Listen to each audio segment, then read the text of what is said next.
Hello guys, welcome back to my YouTube channel. आज हम नवीन पाषाण युग के बारे में चर्चा करेंगे। तो नवीन पाषाण युग में विद्वानों का मत है कि नवीन पाषाण काल आज से लगभग 20,000 वर्ष पूर्व से लेकर लगभग 6,000 वर्ष पूर्व तक रहा। नवीन पाषाण युग में भी दो भाग हैं। पहला, नवीन पाषाण युग का पूर्वार्ध और नवीन पाषाण युग का उत्तरार्ध। गाइस, नवीन पाषाण युग को हम लोग दो भागों में पढ़ते हैं। पहला है नवीन पाषाण युग का पूर्वार्ध यानी नवीन पाषाण युग के पहले का काल। दूसरा, नवीन पाषाण युग का उत्तरार्ध यानी नवीन पाषाण युग के बाद, नव पाषाण युग के बाद। इस काल के उत्तरार्ध में, पाषाण काल के उत्तरार्ध में प्राचीन नदी घाटियों की सभ्यता का उदय हो गया था। नवीन पाषाण काल के उत्तरार्ध में प्राचीन नदी घाटियों का या नदी घाटियों की जो सभ्यता है इसका उदय हो गया था। नवीन पाषाण कालीन सभ्यता सारे भारतवर्ष में व्याप्त थी, पूरे भारतवर्ष में व्याप्त थी। इस युग के उपकरण हमें बुर्जहोम, जो कि कश्मीर में है, सिंधु प्रदेश, उत्तर प्रदेश, बिहार, बंगाल, आसाम, मध्य प्रदेश, हैदराबाद, ब्रह्मागिरी जो मैसूर में आता है, दक्षिण भारत में वेलारी, अर्काट, पट्टावरम मद्रास में आता है, आदि स्थानों में प्राप्त हुए हैं। दक्षिण में तिरुनेलवेली जिले में ताम्रपर्णी नदी के तट पर चौलूर स्थान पर एक विशाल समाधि स्थल भी प्राप्त हुआ है, जो लगभग 114 एकड़ भूमि में फैला हुआ है। जिस प्रकार प्राचीन पाषाण काल के पूर्वार्ध में सामग्री प्रमुखतया क्वार्टजाइट नामक पत्थर पाषाण की थी। कौन से पत्थर थी? क्वार्टजाइट नामक पाषाण की थी। प्राचीन पाषाण काल के उत्तरार्ध में यानी बाद में यह सामग्री कैल्सेडोनी, देखो पहले क्वार्टजाइट नामक पत्थर का यूज़ करते थे, उसके बाद में कैल्सेडोनी पत्थर का यूज़ करने लगे, जैस्पर का यूज़ करने लगे, चर्ट का यूज़ करने लगे और ब्लड स्टोन की है। उसी प्रकार इस नवीन पाषाण युग में उपकरण प्रमुखतः गहरे हरे ट्रफ नामक पाषाण पत्थर और हड्डियों अस्थियों के हैं। प्राचीन पाषाण काल के उपकरणों पर पॉलिश नहीं है, परंतु नवीन पाषाण काल के उपकरणों पर पॉलिश या तो संपूर्ण भाग पर है अथवा ऊपर और नीचे के सिरों पर भी है। इस युग की विशेषता है, ये जो है इस युग की विशेषता है। नव पाषाण युग के पूर्वार्ध की प्रमुख उपलब्धि है खाद्य उत्पादन का आविष्कार। जो नव पाषाण युग के पहले का जो काल है उसमें खाद्य उत्पादन का आविष्कार है।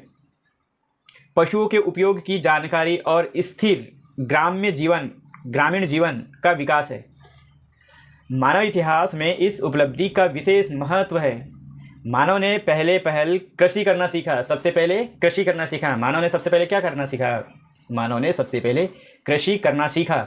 इसके क्या परिणाम हुए? कृषि करना सीखे, इसके बाद में नई कृषि जीवन पद्धति का विकास हुआ, फिर खाद्य उत्पादन करना चालू हुआ, जिससे अर्थव्यवस्था और जनसंख्या में भी वृद्धि हुई। इस कृषि जीवन के प्रारंभ में हस्त निर्मित मिट्टी के बर्तनों का, हाथ से निर्मित मिट्टी के बर्तनों का और अस्थि यानी हड्डी व पाषाण यानी पत्थर के उपकरणों का उपयोग होता था। पाषाण का यूज होता था। इस नव पाषाण युग के उत्तरार्ध में यानी नव पाषाण युग के बाद या उत्तरार्ध में गारे का यूज और कच्ची ईंटों के घर, किसके? गारे और कच्ची ईंटों के घर मिलते हैं और चाक निर्मित मिट्टी के बर्तनों का प्रयोग होने लगा था उस टाइम। राजस्थान की एक झील के निक्षेपों यानी डिपॉजिट में अन्नरज तथा पर्याप्त मात्रा में काठ यानी लकड़ी, कोयला प्राप्त हुआ, जिसकी तिथि ईसा पूर्व 8वीं और 7वीं शताब्दी निर्धारित की गई है। काठ, कोयले यानी चारकोल, जिसको हम लोग कोयला बोलते हैं, के साथ साथ अन्नरज केरियल पोलेन प्राप्त होने से अनाज की खेती का भी संकेत प्राप्त होता है। नवीन पाषाण युग के पूर्वार्ध में मनुष्य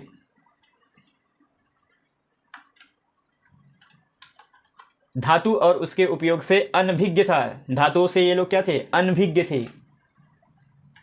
अभी धातुओं का यूज नहीं हुआ था।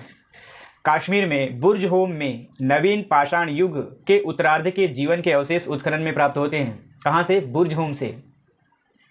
वो भी कहाँ है? बुर्जहोम कहाँ है? कश्मीर में बुर्जहोम में नवीन पाषाण युग के उत्तरार्ध, नवीन पाषाण युग के बाद के जीवन के कुछ अवशेष जो कि हमें उत्खनन के बाद प्राप्त हुए। बुर्जहोम श्रीनगर के समीप है। बुर्जहोम कहाँ है? बुर्जहोम जो है श्रीनगर के पास में है। तो श्रीनगर के पास में बुरजहोम, यहाँ पाषाण की कुल्हाड़ियाँ, बिंधा हुआ चौकोर, पाषाण चाकू जिसका उपयोग संभवतः ये लोग फसल काटने में किया करते थे।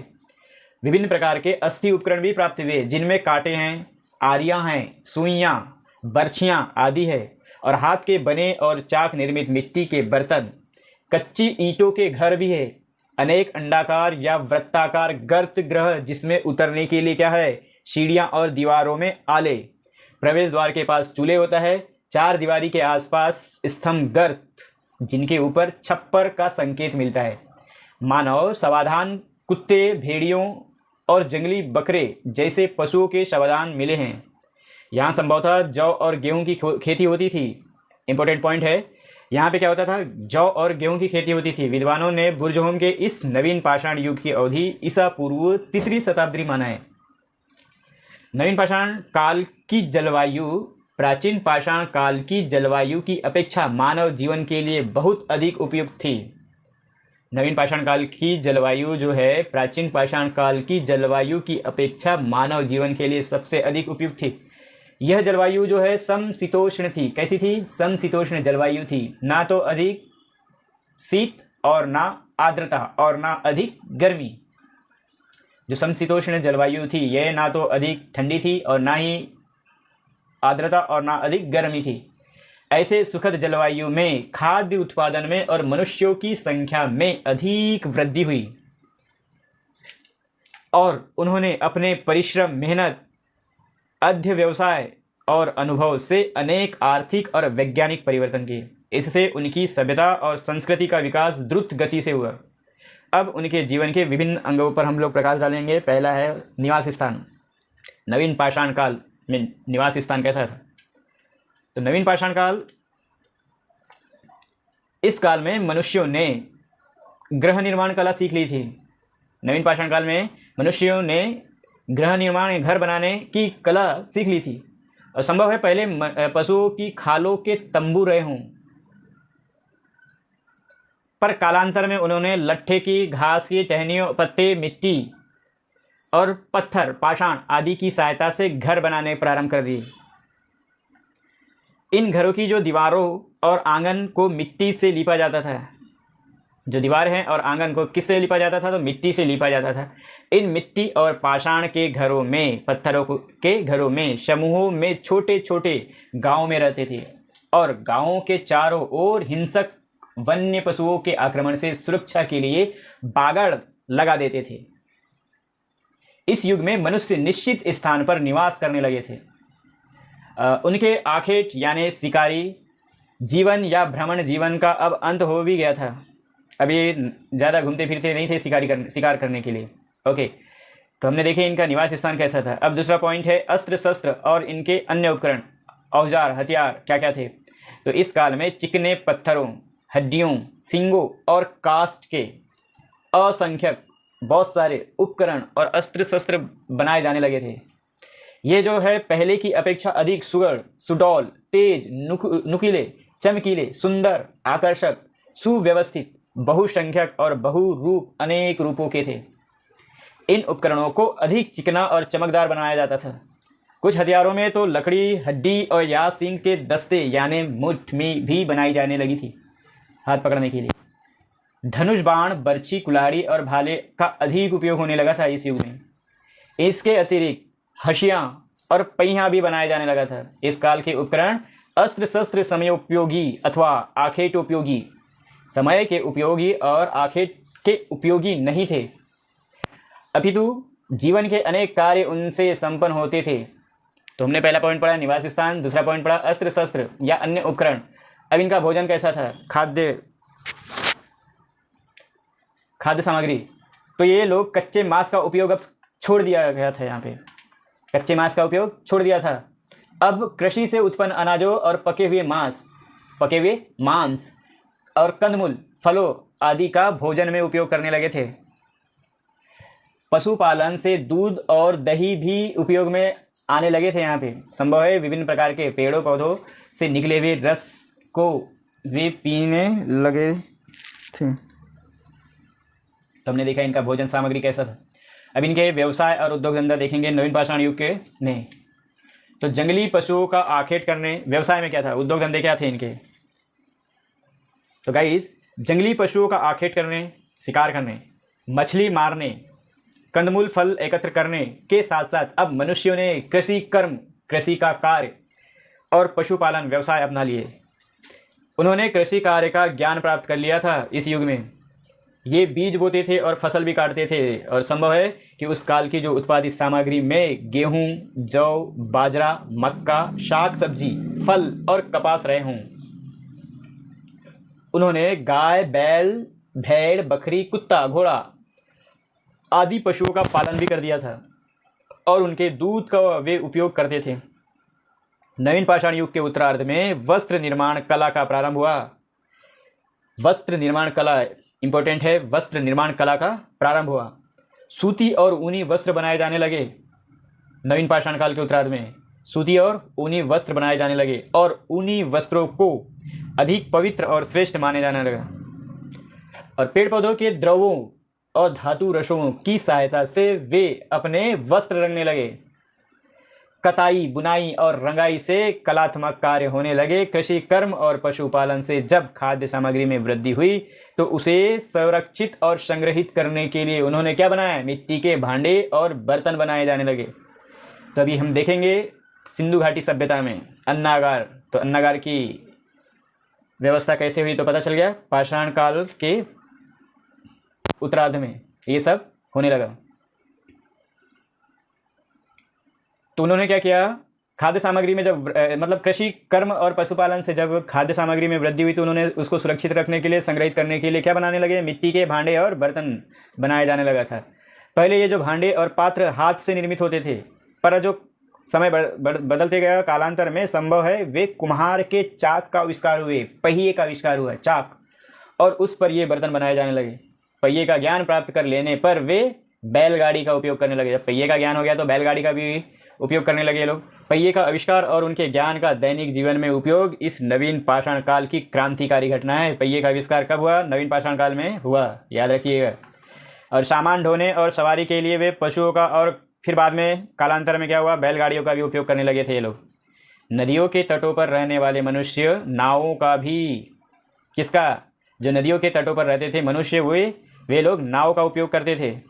इस प्रकार दैनिक जीवन की विभिन्नता और विविध कार्यों से इस काल में कृषि कर्म, पशुपालन, कताई बुनाई, रंगाई, लोहारी, सुतारी, कुंभकारी, पाषाणकारी आदि व्यवसाय और धंधे प्रारंभ हो गए थे इसी युग में। इससे इस युग में व्यावसायिक विशेषीकरण, जिसको हम लोग इंडस्ट्रियल स्पेशलाइजेशन का बीजोरोपण हुआ और कार्य विभाजन की प्रणाली का उदय हुआ। तो नवीन पाषाण काल के उत्तरार्ध में आप पढ़ेंगे पांचवा पॉइंट, वस्त्र और इनका आभूषण कैसा था। वस्त्र और आभूषण के बारे में हम लोग अध्ययन करेंगे। तो पशुओं के बालों से, जो पशुओं के बाल थे उनसे ऊनी वस्त्र, कौन सा वस्त्र, ऊनी वस्त्र और कपास के सूती वस्त्र तैयार करके उनका उपयोग करने लगे थे ये लोग। कई वस्त्रों को सुंदर और आकर्षक ढंग से रंगा भी जाता था। पीले, नीले, हरे और लाल रंग का भी ज्ञान था इस युग में। वस्त्र पहनने का ढंग बड़ा सादा था। वस्त्र का आधा भाग कमर में लपेट लिया जाता था और शेष को कंधे पर डाल दिया जाता था। लोग जो हैं आभूषण प्रिय हो गए थे, और आभूषण प्रिय होने के साथ ही वे कौड़ी, सींग, शंख, हड्डी के आभूषण बनाते और वो पहनते भी थे। स्त्री और पुरुष दोनों ही इनका उपयोग करते थे। माला है, बाली है और अंगूठी मुख्य आभूषण था इनका। बाल काटने से, कंघियां और गुलबंद से ऐसा भास होता है कि साज श्रृंगार की भावना भी इसी युग में उदय हो गई थी। गाइस, अब नवीन पाषाण युग के सामाजिक व्यवस्था कैसी थी, सामाजिक जीवन के बारे में हम लोग चर्चा करेंगे। छठवां पॉइंट है सामाजिक जीवन। गृहों, विभिन्न प्रकार के उपयोगी उपकरणों, अग्नि के प्रयोगों, कृषि कर्म, पशुपालन, अन्य व्यवसायों और धंधों से मनुष्य का सामाजिक जीवन अधिक स्थायी, इनका सामाजिक जीवन कैसा हो गया, अधिक स्थायी, सुव्यवस्थित और सुखद हो गया था। अब जीवन एकाकी ना रहा, मानव जीवन उत्तरोत्तर विकसित और जटिल होने लगा। पारस्परिक सहयोग और सहकारिता की भावना जागृत होने लगी इनमें। और ग्रामों के निर्माण में इस भावना को विशेष रूप से समझा जाने लगा। मनुष्य कबीलों और परिवारों में रहने लगे। इस युग की खासियत है, मनुष्य कबीलों में और परिवारों में रहने लगे। इससे भी सहकारिता और सहयोग की भावना को बल मिलता है। मनुष्य का जीवन जो है सामूहिक हो गया था और यहीं से समाज का अंकुरण हुआ, यहीं से समाज बनना चालू हो गया। नवीन पाषाण युग में समाज का अंकुरण हुआ। कृषि, अन्न संचयन, पशुपालन, निवास गृह, परिवार आदि ने संपत्ति की भावना जागृत की। संपत्ति के साथ साथ धन, धनाढ्यता और निर्धनता, अमीरी और गरीबी भी आने लगी। आर्थिक असमानता उत्पन्न होने लगी अब इसी युग में, पाषाण काल में। इसके साथ साथ विभिन्न व्यवसायों के आधार पर समाज में वर्ग बनने लगे। वर्ग के संचालन हेतु क्या बनेगा? नेता, और परिवार के संचालन के लिए पिता की महत्ता मानी जाने लगी है। कौटुंबिक व्यवस्था, जिसने अभी वर्तमान में मोदी ने लागू किया है, कौटुंबिक व्यवस्था कहीं पिता के प्रभुत्व में और कहीं माता के प्रभुत्व में विकसित होने लगी। कुटुंब इस प्रकार समाज में धीरे धीरे नए नए परिवर्तन हो गए और उसी जटिलता का प्रारंभ भी होने लगा। अब सामाजिक जीवन के बाद हम लोग इसमें ललित कला के बारे में अध्ययन करेंगे। नेक्स्ट पॉइंट है, 7वां पॉइंट है ललित कला नवीन पाषाण युग की। इनके घरों से ऐसा प्रतीत होता है कि उन्हें भवन निर्माण कला का बोध हो गया था। अब इस टाइम पक्के मिट्टी के बर्तनों और आयुधों के निर्माण में उस काल की जो कला बहुत झलकती है। चित्रकला में उन्होंने विशेष उन्नति की थी, जैसे होशंगाबाद, पंचमढ़ी, भीमबेटका, सिंघनपुर, मिर्ज़ापुर, मानिकपुर आदि स्थानों में पर्वतों की कंदराओं में इस युग के कई रेखाचित्र उपलब्ध हुए हैं। इनमें मनुष्यों और पशुओं के भी चित्र हैं। इनमें आखेट चित्र विशेष है, यानी शिकारी के चित्र विशेष है। धनुषधारी है, करवाल धारी है, अश्वरोही के चित्र हैं। गाइस ध्यान से देखिएगा। चित्रकला में उन्होंने विशेष उन्नति पाई थी। होशंगाबाद, पंचमढ़ी, भीमबेटका, सिंघनपुर, मिर्ज़ापुर और मणिकपुर आदि स्थानों में पर्वतों की कंदराओं में, किसमें? पर्वतों की कंदराओं में, गुफाओं में इस युग के कई रेखाचित्र चित्रकला उपलब्ध हुए हैं। इनमें मनुष्यों, अभी इस चित्रकला में क्या है? इनमें मनुष्यों, उस चित्र को देखकर क्या लगता है? उनमें मनुष्यों और पशुओं के चित्र है। इनमें आखेट चित्र विशेष है। आखेट यानी शिकार करते हुए चित्र जो है विशेष है, जिसमें धनुषधारी, करवालधारी और अश्वरोही के चित्र हैं। हाथी, सिंह, तेंदुआ, चीता, हिरण, सूअर, घोड़ा, बैल, कुत्ता, बकरी, बंदर आदि चित्रित किए गए हैं। कहीं कहीं इनमें रंगों का भी प्रयोग किया गया है, विशेषकर कौन से रंग का? लाल रंग का। कौन से रंग का? लाल रंग का। ये चित्रकला के प्राचीनतम नमूने हैं। इनमें आकार की सजीवता और भावों का प्रत्यक्षीकरण होता है। इनकी जो आकार की सजीवता और भावों के प्रत्यक्षीकरण है इनमें, ये प्रकृति और मनुष्य की सानिध्यता प्रकट करते हैं। ये मनुष्य और प्रकृति के बीच सानिध्यता का प्रकट करते हैं। अब ये नेक्स्ट पॉइंट है, हमने देखे अभी ललित कला, चित्रकला के बारे में। अब हम यहाँ की धार्मिक भावनाएं और विधियों का अध्ययन करेंगे। नवीन पाषाण काल में धार्मिक भावनाएं और विधियाँ क्या क्या थी? कुछ इतिहासकार का अनुमान है कि इस युग में धर्म अनुष्ठान और अंधविश्वास की भावनाओं का बीजारोपण हो गया था। इसी युग में नवीन पाषाण काल में धर्म का, अनुष्ठान और अंधविश्वास की जो भावना है, इसका बीजारोपण हो गया था। इस युग ने मनुष्य वृक्षों और चट्टानों में देवी शक्ति या देवता का निवास समझने लगे थे और संभव है उनकी पूजा और उपासना भी करते हैं। विभिन्न आकृतियों के जो पाषाण खंड विशिष्ट देवी शक्तियों और देवी देवताओं के प्रतीक या प्रतिनिधि माने जाते थे। यह उनकी प्रकृति पूजा का द्योतक है। वे भौतिक पदार्थ में जीवन शक्ति का अनुभव करने लगे और पदार्थों में जीवात्मा की भी सत्ता मानने लगे थे। इससे क्या होता है, उनमें भूतवाद की प्रवृत्ति उत्पन्न होने लगी थी। और ऐसा भी प्रतीत होता है कि जीवन की आदि व्याधि और नश्वरता का अनुभव कर उन्होंने दानवी और देवी शक्तियों की कल्पना की होगी और संभव है मृत्यु के पश्चात लोकोत्तर जीवन के विषय में भी उनकी कुछ धारणाएं रही होंगी।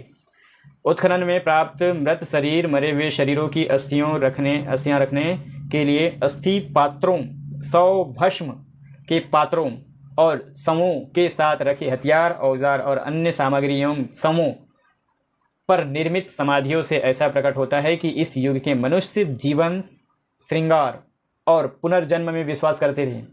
ये किसी अनुष्ठान मूलक अंत्येष्टि क्रियाकर्म का परिचय देते हैं। किसका? अनुष्ठान मूलक अंत्येष्टि क्रियाकर्म का परिचय देते हैं। इस काल में पितृ पूजा प्रचलित हो गई थी। मानव शवों को दफनाने भी लगे थे और जलाते भी थे। पितृ पूजा और प्रस्तर यानी पत्थर खंडों की पूजा में विविध प्रकार के चढ़ावे, अन्न है, दूध है, दही, मांस आदि पदार्थ अर्पित किए जाते थे लोग। इस प्रकार उत्तर पाषाण काल में आधुनिक सभ्यता के कई अंग बीज रूप में विद्यमान थे। विशेष रूप से लेखन कला, विविध धातुओं का उपयोग और राज्य तथा प्रशासन का आविर्भाव होना अवशेष था यहाँ पे। और कई विद्वानों का मत है कि वर्तमान सभ्यताओं और संस्कृतियों का जो विश्लेषण किया जाए तो उनमें कई ऐसे तत्व मिलेंगे जिनके जनक और प्रवर्तक नवीन पाषाण काल के मानव थे।